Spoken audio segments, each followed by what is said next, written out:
21મા નંબરનો ક્વેશ્ચન આપણે જોવું છે કે જેના શિરોબિંદુઓ 1 -1 -4 6 અને -3 અને -5 હોય તો તેવા ત્રિકોણનું ક્ષેત્રફળ શોધો। તો મિત્રો આ ત્રણે જે ત્રિકોણના બિંદુઓ આપણને આપેલા છે એમને આપણે શિરોબિંદુના નામ આપી દઈએ કે પહેલાનું નામ A, બીજાનું B અને ત્રીજાનું અહીંયા આપણે નામ આપી દઈશું C। ઓકે, ચાલો તો આપણે ABC ત્રિકોણ બની ગયો તો આપણે લખી દઈએ ત્રિકોણ ABCનું ક્ષેત્રફળ। હવે આ સૂત્ર છે તમારે ખાસ યાદ રાખવાનું છે કે 1/2 કૌંસમાં પહેલાં x1 અહીંયા લેવાનું, તો અહીંયા 1 આવે તો અહીંયા 2 અને 3 yમાં લેવાનું, એટલે y2 - y3, પછી પ્લસ અહીંયા x1 તો અહીંયા શું આવે x2 આવે, તો પછી 2 પછી શું આવે 1 માં 3 આવે તો 3 પછી પાછું 1 એટલે 1 2 3 1 2 3 રોટેશનમાં ફેરવવાનું છે આપણે। એ જ રીતે અહીંયા x2 આવી ગયો તો અહીંયા શું આવશે x3 આવશે, 3 પછી શું આવે 1 માં 1 એટલે કે આપણે જે રોટેશન કરીએ 1 2 3 માં તો 3 પછી 1 1 પછી પાછું 2। તો આવી રીતે તમે સૂત્ર યાદ રાખશો તો એકદમ ઇઝીલી તમને સૂત્ર યાદ રહી જશે। હવે x1 y1 એ બધું શું છે આપણે અહીંયા તમને હું લખી દઉં તો તમને ખબર પડી જશે। જુઓ કે આને શું કહેવાશે તમારા માટે આ x1 આ y1, એ રીતે આ x2 આ y2, એ જ રીતે આ x3 અને આ y3। તો હવે તમને કિંમત મૂકવામાં એકદમ સરળતા પડશે મિત્રો। તો અહીંયા આપણે જોઈએ ત્રિકોણ ABCનું ક્ષેત્રફળ બરાબર અહીંયા 1/2। ચાલો x1 કેટલો છે 1, હવે y2 કેટલું છે 6 માઇનસ y3 કેટલો છે -5, એ -5 વત્તા ચલો x2 કેટલું છે -4 અને y3 કેટલો છે -5 ઓછા y1 કેટલો છે -1 વત્તા ચલો x3 કેટલું છે x3 છે -3, ચલો y3 કેટલો છે -5 ઓછા y1 કેટલો છે -1।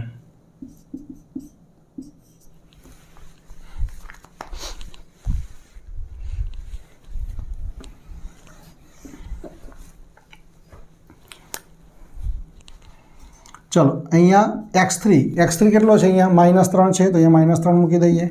હવે અંદર y1 તો y1 છે અહીંયા -1 ઓછા y2 કેટલો છે y2 છે અહીંયા 6।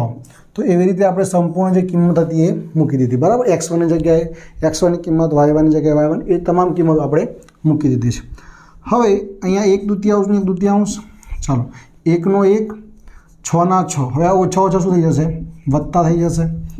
એ જ રીતે -4 ના -4 લખીએ, અહીંયા શું થઈ જશે -5, હવે ઓછા ઓછા અહીંયા પણ શું થઈ જશે વત્તા થઈ જશે।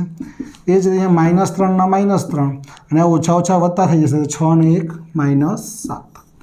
તો મિત્રો જો તમને માઇનસ પ્લસના નિયમો ન આવડતા તો ખાસ એ બધા નિયમો ખાસ કરી દેજો કે માઇનસ માઇનસ પ્લસ થાય, પ્લસ માઇનસ માઇનસ થાય, તો જ તમને આવતા દાખલાની અંદર સાદુરૂપ આપતા આવડશે। પણ મિત્રો જો તમને કશું નથી આવડતું પણ તમે જો આ સૂત્ર મૂકશો અને સૂત્રની અંદર આવી રીતે ખાલી કિંમત મૂકી દેશો ને તો પણ 2માંથી તમને 1 અથવા અડધો માર્ક્સ તો મળશે જ બરાબર છે। તો કોઈ પણ દાખલામાં જેટલું આવડે એટલું આપણે લખવાનું છે, કશું પણ છોડવાનું નથી, એ ધ્યાન રાખવાનું છે।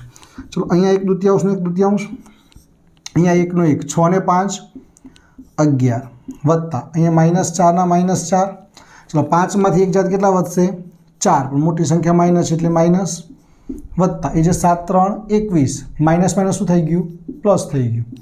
ઓકે ચલો અહીંયા 1/2 11 11, અહીંયા 4 × 4 એટલે ચોખ્ખું 16 બરાબર, માઇનસ માઇનસ શું થઈ જશે પ્લસ થઈ જશે વત્તા 21 બરાબર, અહીંયા 1/2 ચલો 1 ને 6 7, 7 ને 1 8, ચલો 2 2 ને 1 3, 3 ને 1 4, તો 48 છે।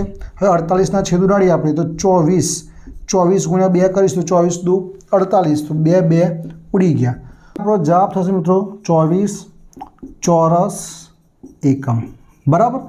કેમ? કારણ કે ક્ષેત્રફળ હોય, જ્યારે કોઈ પણ ત્રિકોણનું ક્ષેત્રફળ શોધવાનું હોય ત્યારે એનો જવાબ છે એ ચોરસની અંદર આવતો, એટલે કે ચોરસ એકમની અંદર આવતો હોય છે બરાબર છે।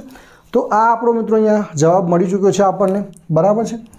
તો આપણો જો વિડીયો તમને ગમ્યો હોય મિત્રો તો લાઇક અવશ્યથી કરજો, બીજા મિત્રોને પણ શેર કરજો। ચેનલ પર જો નવા હોય તો ચેનલને સબસ્ક્રાઈબ કરી બાજુનું બેલ આઇકન દબાવવાનું ભૂલતા નહીં।